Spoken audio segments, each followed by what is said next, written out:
I'll never forget the sound fire hissing out all at once, 100 little camp stoves going quiet like somebody pressed mute on the night.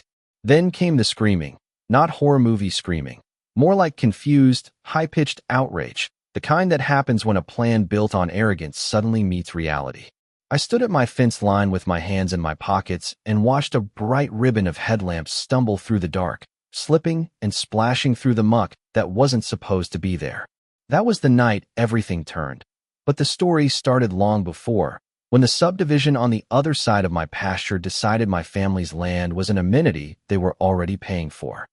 Folks around here call the place Pine Hollow, though there aren't many pines, and it sure didn't feel hollow once Willow Bend Association showed up with glossy pamphlets and a president named Marla Quinn who spoke like she was auditioning for a commercial.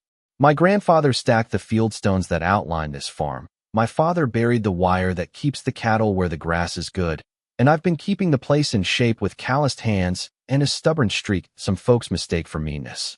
It isn't meanness.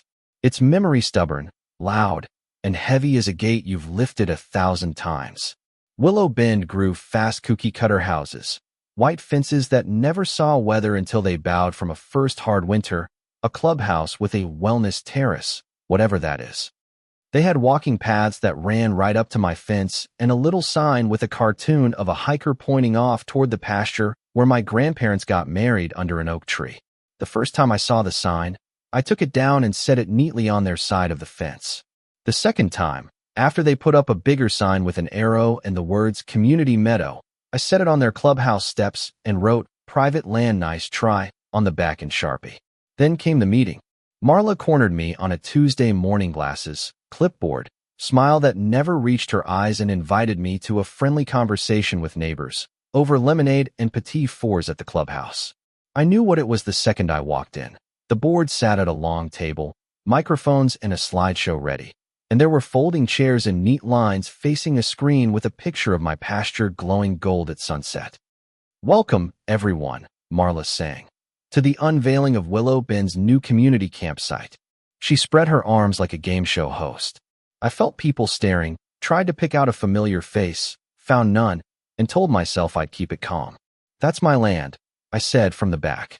No microphone, no slideshow, just my voice plain. Marla gave me the kind of smile you give a child who wants to drive the car.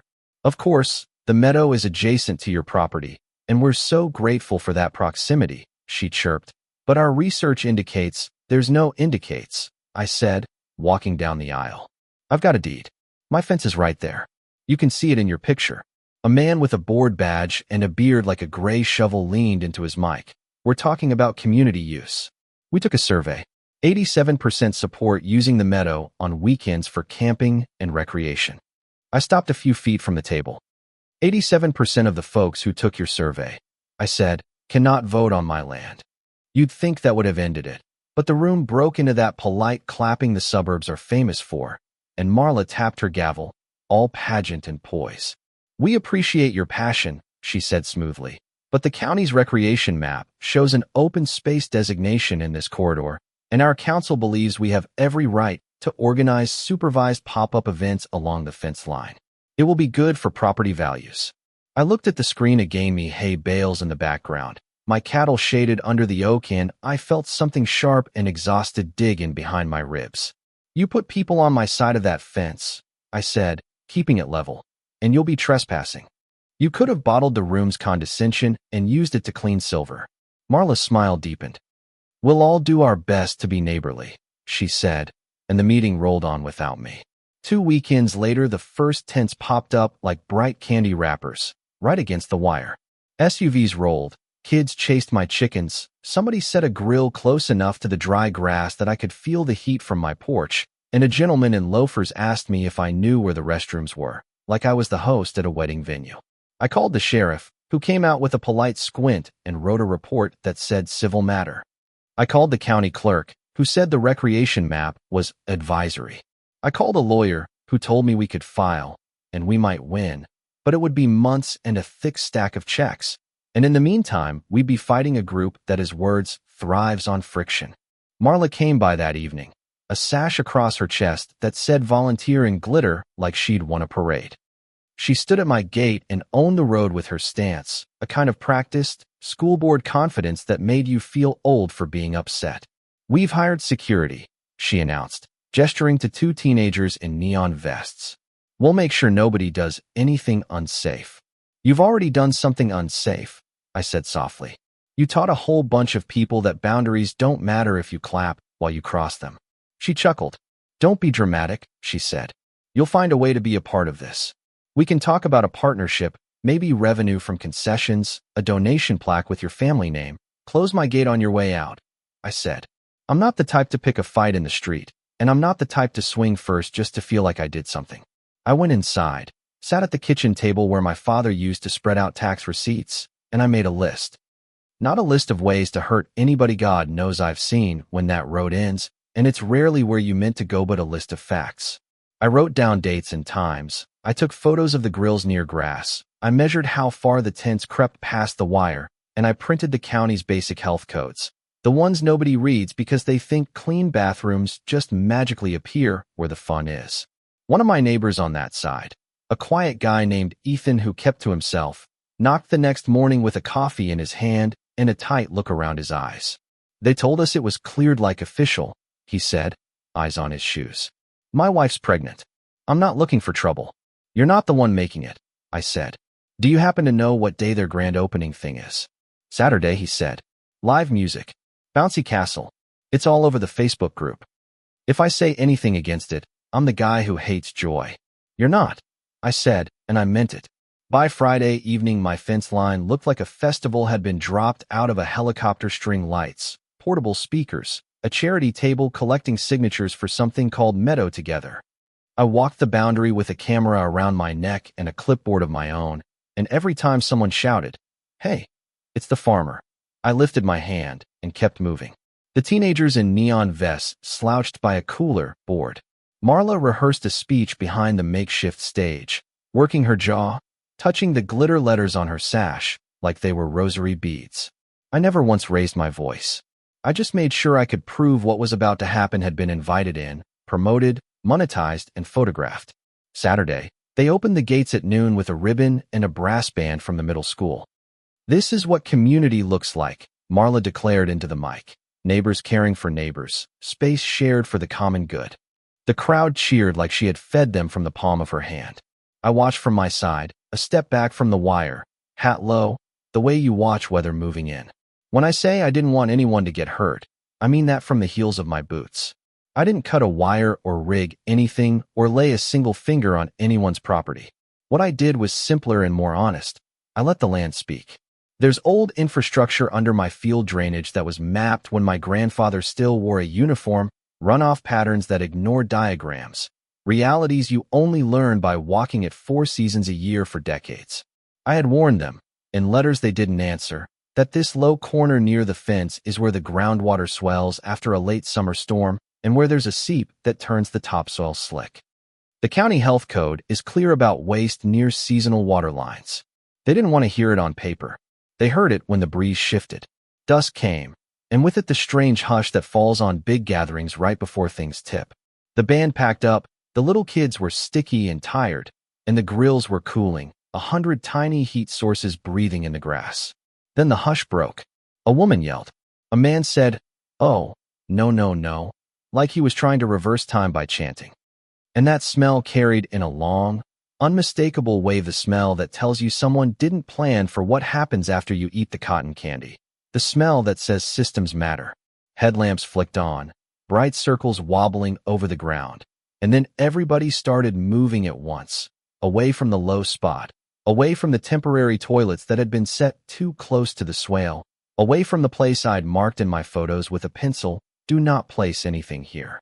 The string lights came down like tired constellations. The bounce house sighed into itself. A security teenager tried to direct traffic with an orange cone and got swept into a tide of very angry parents.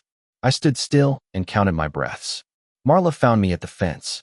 Her sash had a dark smear across the V, and her hair had lost its television shine.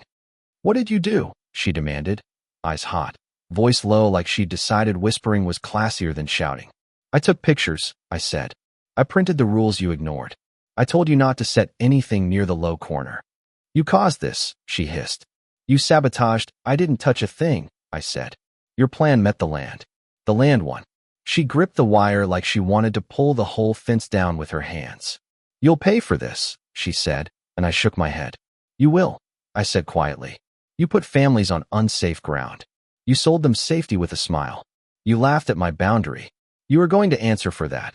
Not to me, but to your own people and to the county. Lights swung in the road white, then red and blue, and a truck with the county seal pulled up behind the sheriff. The health inspector stepped out with a clipboard and a pen. He clicked 3 times fast like he already hated the paperwork he was about to write. The sheriff nodded to me, that careful, bureaucratic nod of a man who has been told to stay neutral, then waded into the mess with his hands at his belt. Parents crowded the inspector with iPhones raised, videos playing, voices competing. There's footage. Look, me kid slipped. Do you see where this is over at all? Marla tried to relaunch her speech, but it fell flat on the damp air. Just words that used to work and didn't anymore. When they asked for documentation, I gave it to them. Times, dates, photos, statements from Ethan and 2 others who didn't want to be the villain in the Facebook group anymore. I didn't embellish or dramatize. I let the pattern stand naked so it could hang itself. This corner was flagged in last year's storm assessment. The inspector muttered, checking his map. They signed off. Who signed off on this? His pen clicked again. We'll be issuing citations for sanitation violations and for organized events without proper siting approval. Marla watched it land like hail on a glass table. Donors drifted away from the concession tent. Board members turned into silhouettes at the edge of the lights. The teenagers in neon vests took off their vests and tried to look like they'd never worn them. And when the last SUV fishtailed out of the gravel, the field finally went dark in a way that felt like night instead of a party pretending to be a movement. The next week was loud. Clips went viral from 6 angles: kids squealing as they slip, a stroller while bogging down, my line to Marla about the land winning. Local TV came by and asked me to do the quiet hero thing on my porch. I said exactly 1 sentence. You can love your neighbor and still lock your gate. They used it at the end of the segment with a shot of the old oak tree, and my phone filled with numbers I didn't recognize. At the HOA meeting, held in a church gym because the clubhouse needed a deep clean, the board sat looking small behind folding tables. Residents lined up to speak with the body language of people who have been sold a bill of goods. You told us it was cleared, Ethan said into the mic, voice steady, wife's hand on his elbow. You used my family as a backdrop and made my neighbor into an obstacle to overcome so you could be on a flyer. That's not community. That's marketing. Someone clapped, then a lot of someones, and when it died down, Marla tried to talk, but her voice had lost its gloss. By the end of the night, they accepted her resignation with gratitude for her service, which is a churchy way of saying we're done here.